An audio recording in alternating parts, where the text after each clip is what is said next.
hope. And we're leaving that interview a little early. Ashraf Ghani, the former Afghan president, talking to the people of his country, indeed the broader region, indeed the world, all the countries that had a strategic interest in his country via his Facebook Live page. Let's listen in to what he's saying. And that was the main purpose of the goal. Developments took place very fast.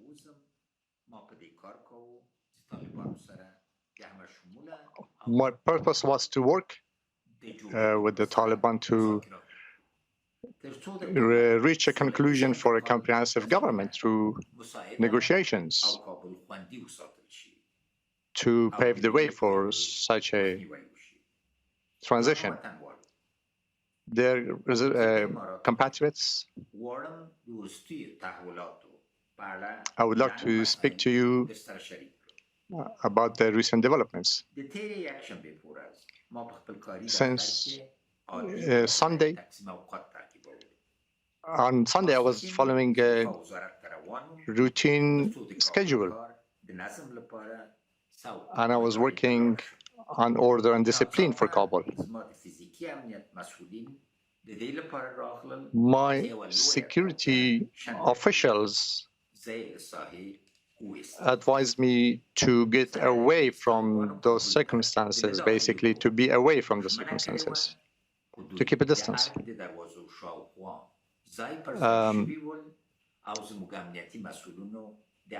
My security forces took everything in their hands, under control. First, if I had stayed, I would have been witnessing bloodshed. In Kabul, there's a poor quality of sound. Unfortunately, the voice is breaking up. My mission was going to be that for power seeking, Kabul should not be turned into another Yemen or Syria. Minutes after I was forced to leave Kabul, there were a number of people who entered the presidential palace, Ark, who could not even speak our national languages. They were looking for me to find me. What had happened 25 years ago in Afghanistan was going to take place again. And that was something that needed to be avoided, a shameful development like that. But for Afghanistan, dignity of Afghanistan was important for me, and that was going to be ensured.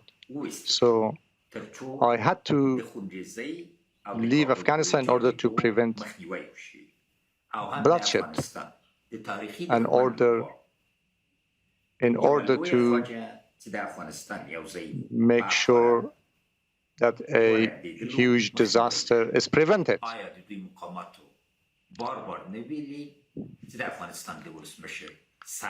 There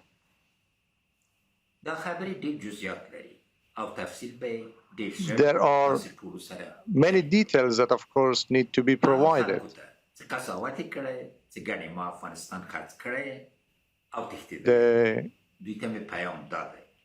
Those who think that I've fled the country, my message is that you should not judge if you do not have the actual information and details. Amir Abdurrahman Khan and other leaders also had to leave and go to Kandahar or other places. There's going to be another stage, another episode. Those who say that your president sold you and fled, that's not correct. The way I left Afghanistan was such that I had to leave my books, which actually were my main assets. I had to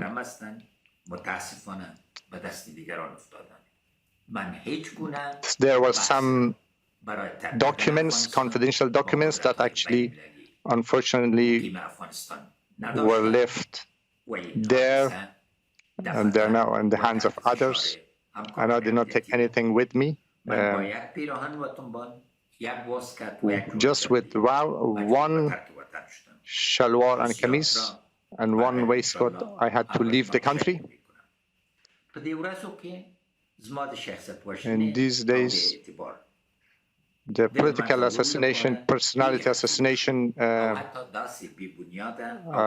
of my personality has been going on, saying that I have taken money with me. They're completely baseless and lies. And you can actually find out from the customs officials, from other authorities, that they were baseless in order to avoid disorder and bloodshed that had to be done. The current negotiations that had been embarked upon by Dr. Abdullah, I support them until the process is completed. I thank security and defense forces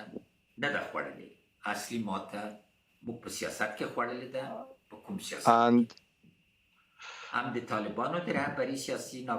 when it comes to the political leadership of the Taliban, it was a failure on their part and a failure on our part that the negotiations did not lead to anything.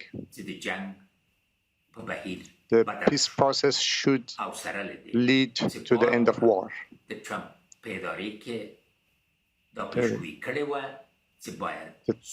Trump administration had actually anticipated that the peace negotiations amongst the Afghans should be Afghan-led.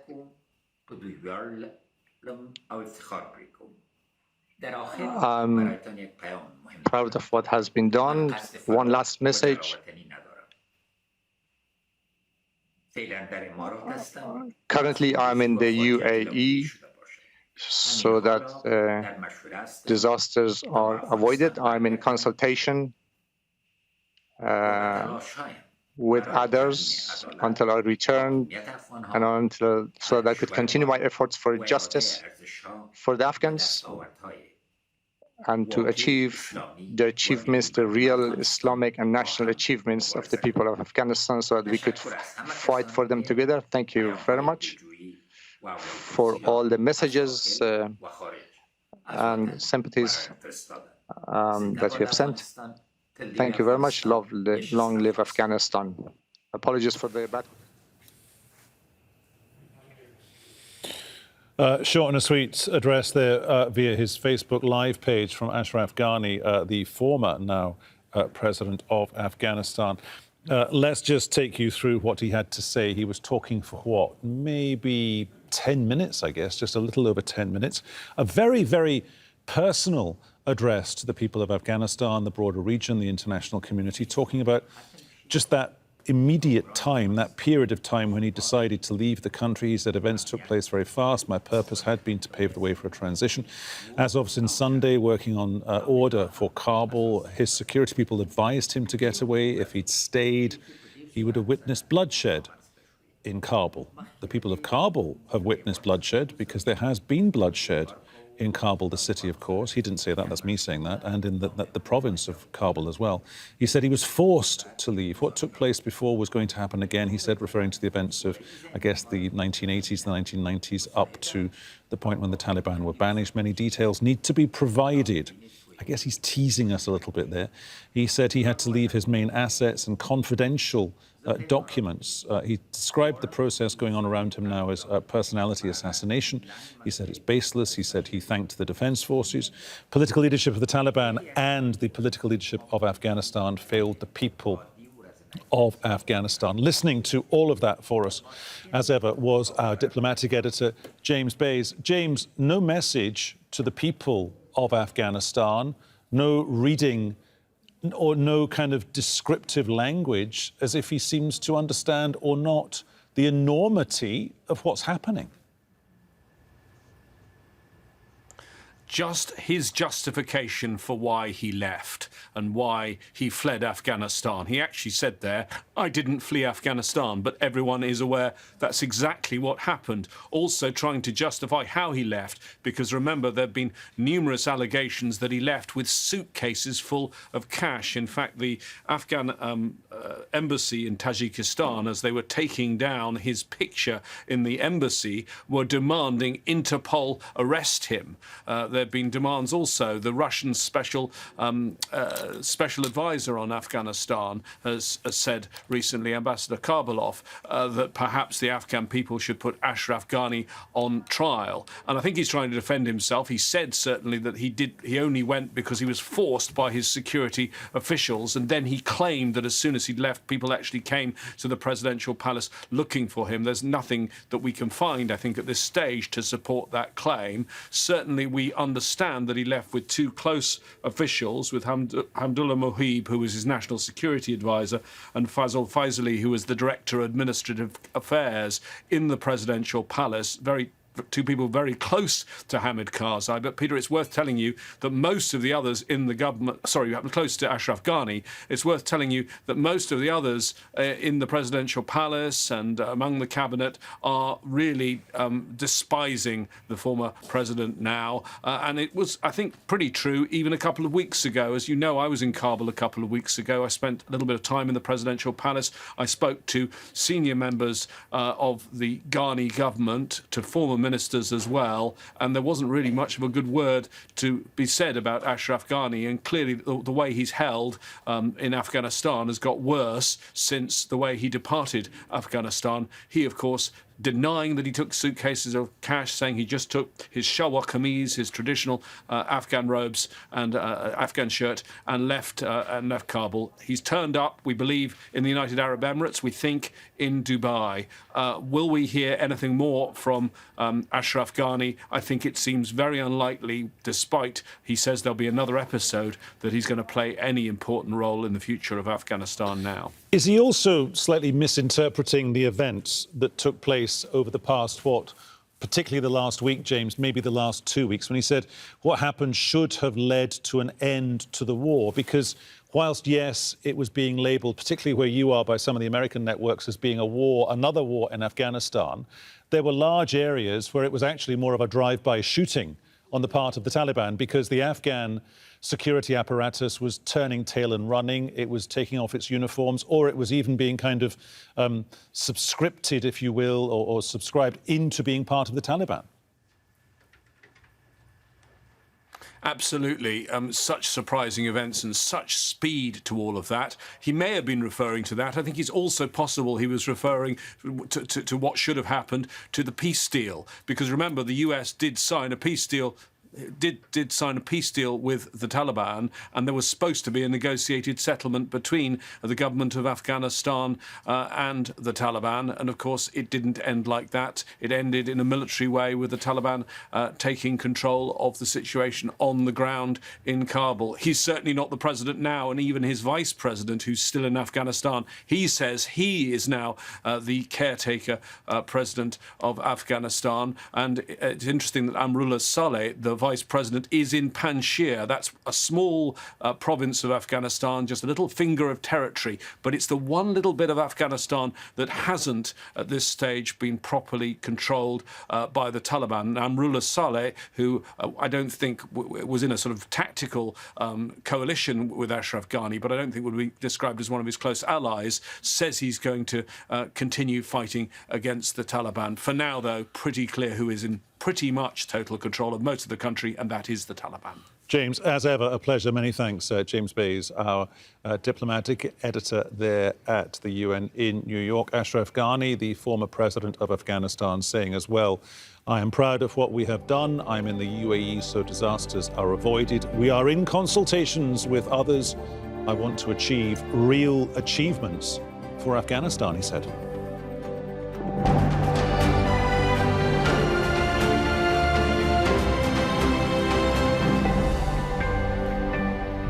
1730G, your top stories. As we've been on air this half hour, the former president of Afghanistan, Ashraf Ghani, has just spoken to the Afghan people via his Facebook Live page from where he's staying right now, the United Arab Emirates. There had been confusion about his whereabouts since he left the country on Sunday. The UAE says he's been taken in with his family on humanitarian grounds. Taliban fighters have reportedly opened fire on protesters in the eastern Afghan city of Jalalabad. 3 people are said to have been killed and several others were wounded.